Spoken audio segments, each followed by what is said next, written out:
Hello, Gundam fans. My name is School Oyster, and we are going to review the Gaza Sea from the Gundam Zeta series. And also, there's a not collaboration, but a carry-on through all the other different series throughout the Gundam franchise.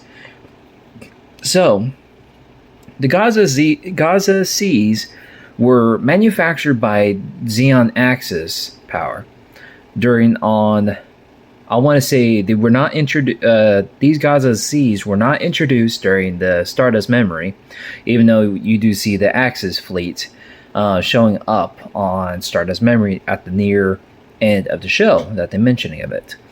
But on Gundam Zeta, we haven't seen the Zeon forces for quite some time, to where we had no idea if they're going to show up on the next season or if they're going to be isolated throughout the whole series. But later on, we meet the Zeon Axis Power, with commanded by Haman. I cannot remember her last name, but her first name is Haman. She was a high-ranking officer for the Principality of Zeon, and she had a previous relationship with Char Aznable before something happened. From what I understand is that Haman is trying to bring back the Zeon Daikun, which is the Zabi family of the Zeon royalty in a way. After all the Zabi family members were all killed, the only one who survived was Minerva Zabi, which is daughter of not Garma, I want to say the eldest brother. I really need to start remembering the characters' names. So, the first time we got to see the Gaza Sea was somewhere in the over half mark of the series. Once the AUG were, they realized the AUG was vastly outnumbered by the Titan forces with the Titan's base, to which they were going to occupy a satellite weapon that the Zeon used during the 1 Year War. So, the AUG went down to the Axis to request help, which they met with Haman, who was commanding the Axis forces, and then later on meeting Minerva Zabi, which she was only about a little girl, probably close to maybe her 10 or 11 years old. Now, when we first saw the Gaza Sea, they were all deep pink and purple color. Those were the mass production units. Though, this one is, by the show, it's technically white and purple. For some reason, in this model, it's more of like you can kind of see white from the light, but in person it's more of like a kind of like a teal white pink. And of course, you see from the light, you'll see like the dark pink on it. But if you do own a Gaza Sea or you've seen them, these are really dark pinkish coloring on each of the body parts. Of course, it comes with stickers. Now, it is an interesting design for the Gaza Seas. From what I kind of see, the Gaza Seas is like a similarity between the Rick Diaz, basically just a Rick Diaz, honestly. Now, their design is a little bit, not flawed as in perfect, but incomplete. What I'm assuming is that when they first designed the Gaza models, is that they were hoping to have increased maneuverability, but they have, I want to say, their armor defensive wise is very weak, and the only two shields I would be protecting would be these two shoulder shields. Even though they don't really connect to the arm. Whoops, I got a little bit fuzzy right there. There we go, make it a little bit good. So if you can see right here, where my finger is pointing at the shield, you'll see a little slot right here that connects to it. So instead of having it on the shoulder blade, it's actually going to be on the wrist or the forearm. So now I understand. At first, I couldn't understand why would they put it on there if it's meant to be a shoulder blade shield. Now, these things have a configuration somewhat of a flight transformation mode, not entirely for atmospheric combat, but mainly for maneuverability in space. Probably from, like, say, if you're doing test flighting in the meteorites field, or on a pursuit chase or so what.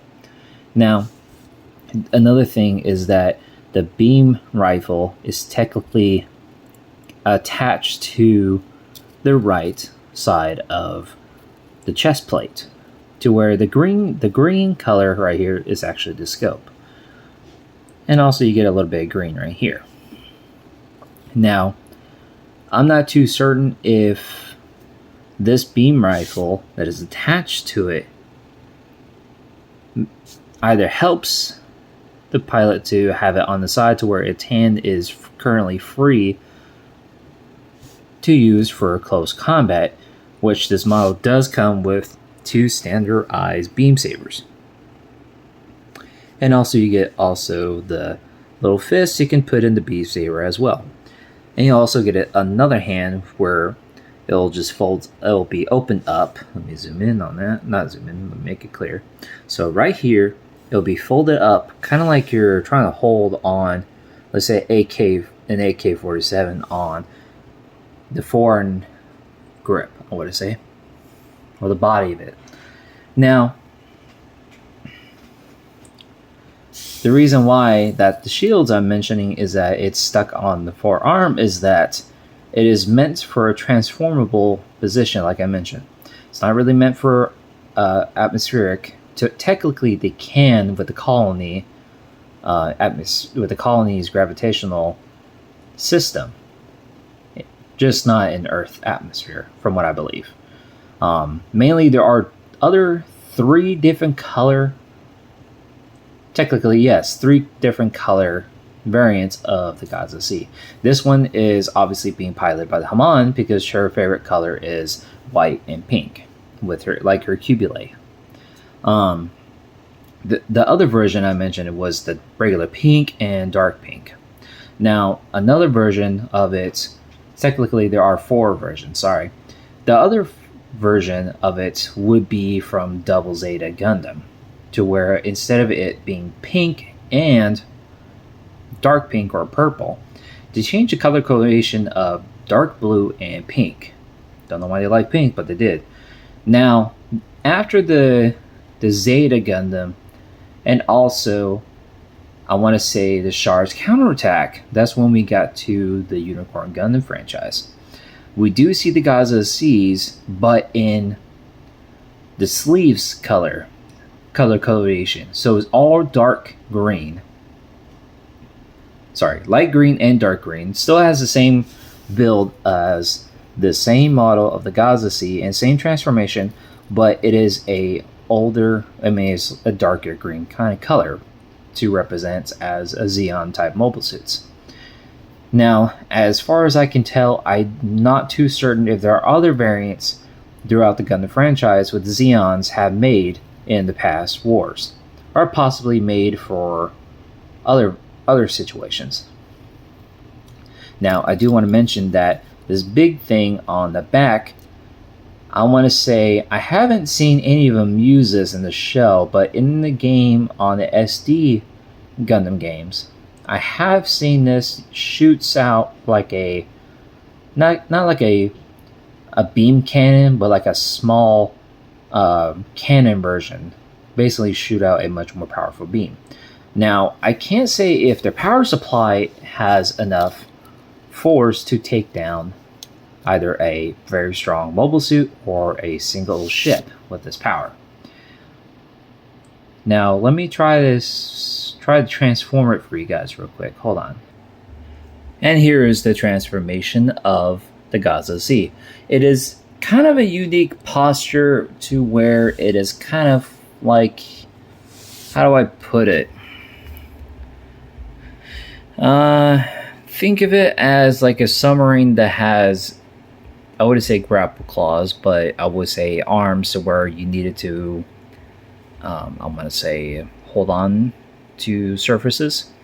But basically, so in Gundam Zeta franchise is that I believe they were the first series to have transformable mobile suits that transform from regular mobile suit to flight mode, which was very popular for the franchise, like with introducing Gundam Zeta.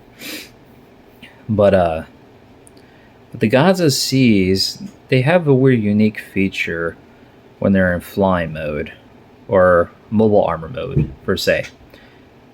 Now, I can't say what the velocity speed of these transformations, honestly. I think the transition version of the Gundam Zeta might prove to be a better examination. Now you can also put its feet back up, kind of like in this position in a way. Now I do recommend if you guys are a fan with the Gundam Zeta franchise or Unicorn or so, if you guys don't have a Gaza C or any type of Gaza model in your collection, I recommend you guys get it. And check with Gundam Planet as well. That is like one main website I go to for any of my models, but this one, it is exact same model that I got. No, sorry, not exact. The exact location when I got this model was over in Lost Ark as well, which I was surprised that this one they charge it for about $18, which might be the same price that you might get on Gundam Planet, or it could be possibly like maybe a couple dollars off, maybe $3, just depends. So later on, we don't see the Gaza C Hamon's colors until later on. I mean, not with this model, but until she swaps it out with the Cubile. So there are a couple times we do see the Gaza C's in all the fighting scenes with Zeta Gundam, Double Zeta Gundam, and Unicorn. Not a lot, but just a small scene. So that is pretty much going to be it for now. If you guys like this video, give it a thumbs up. If you guys have any comments or any questions or have any corrections for letting me know on the history and the development team of the Gaza C in the Gundam franchise, don't hesitate to let me know. I'll be happy to know. And if you guys would like to subscribe to my channel, that would be awesome. If you guys don't want to, I can't force you. And if you guys want to watch my other videos, definitely look on my main channel and go to the playlist. And I'm trying to get a lot of the other Gundam franchise models to be put down on any of the playlists. All right, that's going to be it, and I'll see you guys on the next review. Bye bye.